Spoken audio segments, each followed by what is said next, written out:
Hello and welcome to a video I wanted to make about the IFCS and the different modes and how it all interacts, drifting turns, and also some questions I have about the IFCS yet.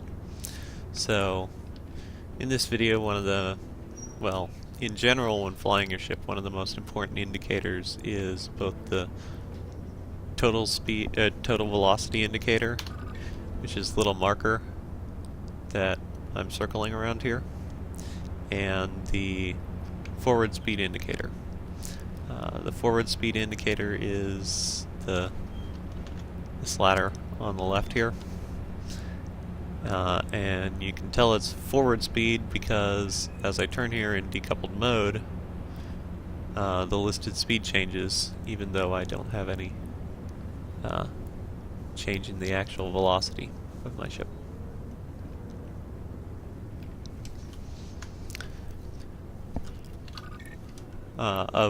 Also of importance is the G-force indicator on the left here, underneath the icon or the image of the ship. That shows the current total velocity, total acceleration on basically the center mass of the ship. And as I turn around here, you can see that the various accelerations change as the thrusters work to correct my heading.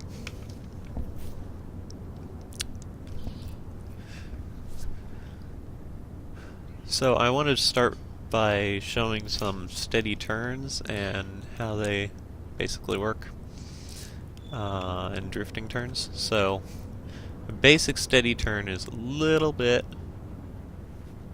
of a pitch, for example. The ship more or less flies the same direction it's pointed. In this case, I have about 1.2, 1.3 Gs of vertical acceleration. And as I pull farther, that increases. As the ship starts to drift, it actually moves from vertical thrusters providing most of the G-forces to the longitudinal, or the main thruster, providing more of the G-forces. And as I get to about here, at 50 forward speed, I'm at about 60 degrees of drift. So I'm going to hit decoupled here and nose down to look towards my current velocity, 100. So my turn had a velocity of 100 total, while the forward speed was 50. And because the sine of 60 degrees is 0.5, and forward speed was half of the total velocity, that was a 60 degree angle of attack turn. So I'm going to do that was with G-Safe and ComStab enabled, and I was able to manage a 60 degree angle of attack turn, which meant a lot of drift, even though a lot of people have built ComStab as a method of preventing the IFCS from letting your flight vector diverge much. Even with ComStab on, you can manage to get up to around 60 degrees drift and still be traveling at nearly the top speed of the ship. So next I'm going to do this with G-Safe off and ComStab on. What's going to happen is I'm probably going to get a bit of a blackout effect here, but you'll notice the vertical G's continues to increase, and as I pull harder and harder, you'll notice that you can actually pull a bit tighter before your forward speed drops off, and but the total speed is still fairly similar. Because of the tightness of the turn, it lost a bit and some other stuff, but yeah. So G-Safe on and ComStab off is basically the same in this sort of duration of turn as G-Safe on and ComStab on. Here, decouple, and the forward velocity is 85, 86. If I had gotten into a little bit steadier of a turn, it would have steadied out to basically 100 as well. With both of them off, if I accelerate here, you'll notice the G-forces get quite high, and at this point I was probably doing about a 45-degree angle of attack, since the sine of 45 degrees is 0.71, so 71 meters per second. Forward velocity, 100 meters per second total, makes for 45-degree angle of attack turn. So none of the modes here, the IFCS modes, actually reduce your throttle. All of them try and maintain full throttle if you have throttle set to full, even through sweeping turns, and they all go into drift, significant drift. Now, I have noticed that G-Safe and ComStab both have a very strange effect. If I pitch forward here, or pitch back, you'll notice a quick jump in the longitudinal G-forces if you look at the G-force meter on the left. And that's deceleration being applied. This doesn't have much effect over the long term because you'll notice as I turn here, that's made up by longitudinal G-forces, or longitudinal acceleration, after I get the term established. However, making very small turns like this, even though my vector isn't changing much, it drops the speed substantially to around 35-40 meters per second. Now, ComStab without G-Safe does a very similar thing. Well, see, the edge of the boundary doesn't render for me all the time.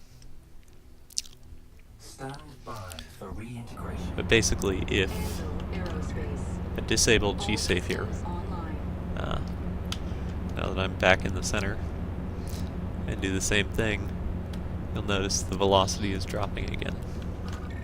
With just G-Safe enabled, same thing.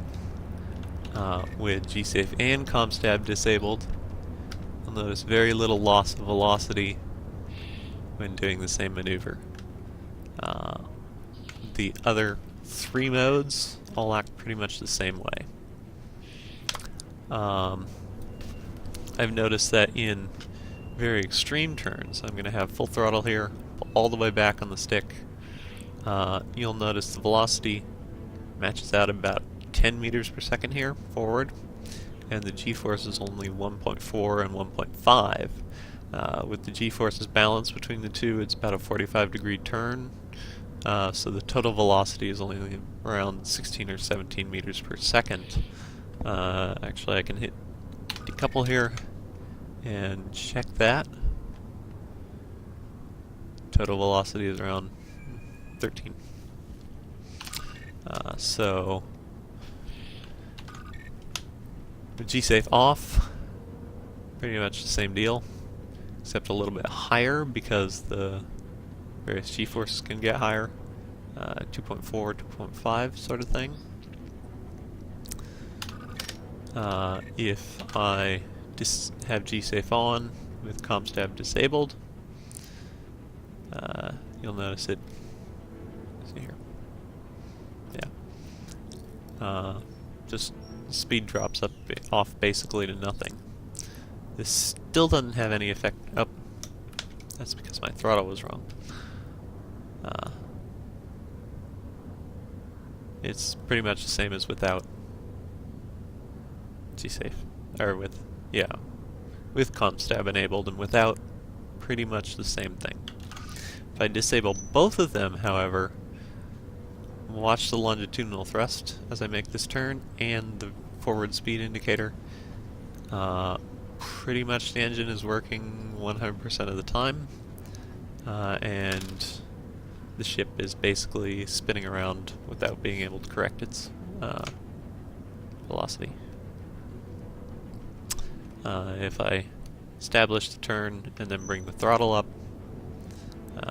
still the same thing. You get this sort of oscillation.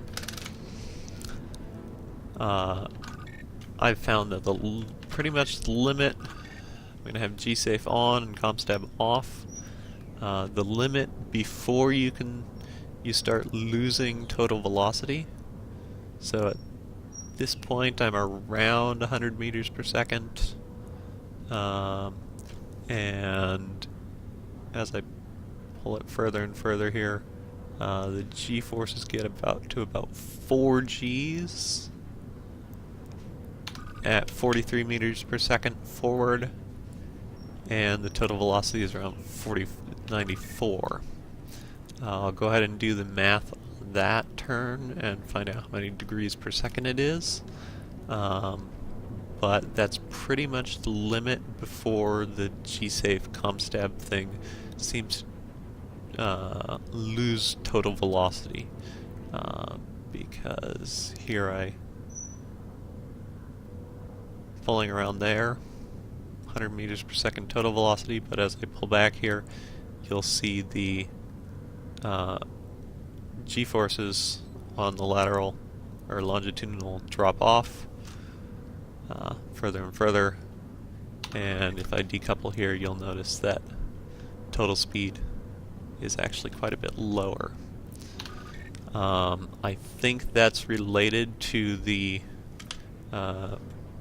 basically this reverse thrust that the engine is providing with either G-Safe or ComStab enabled, but I can't verify that easily. However, with G-Safe and ComStab disabled, you can make quite extreme turns, and it provides a lot of longitudinal G-forces. Basically here, there's a bit of oscillation here. Let me see if I can get rid of that.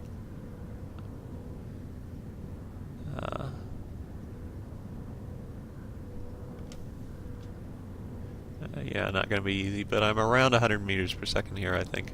Still, despite the fact that I'm doing an extreme turn. Let me double check that. Yep, 100 meters per second. So, I'm not really sure what's going on there. I'm not sure if that's intended behavior or not, but it seems that that only comes into play in very extreme turns, whereas like sweeping turns end up with a lot of drift with little velocity reduction. So I hope that this video has explained some stuff to some people, and if anybody knows what's going on with those things that I'm still not clear on, I'd love to hear it. I've been asking around, hoping the developers might see it and answer some of those questions. However, I have some suspicion that ComStab is not working as intended.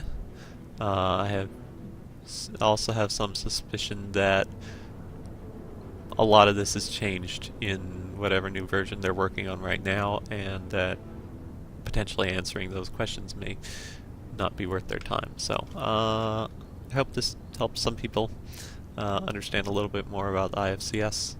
And thanks for watching.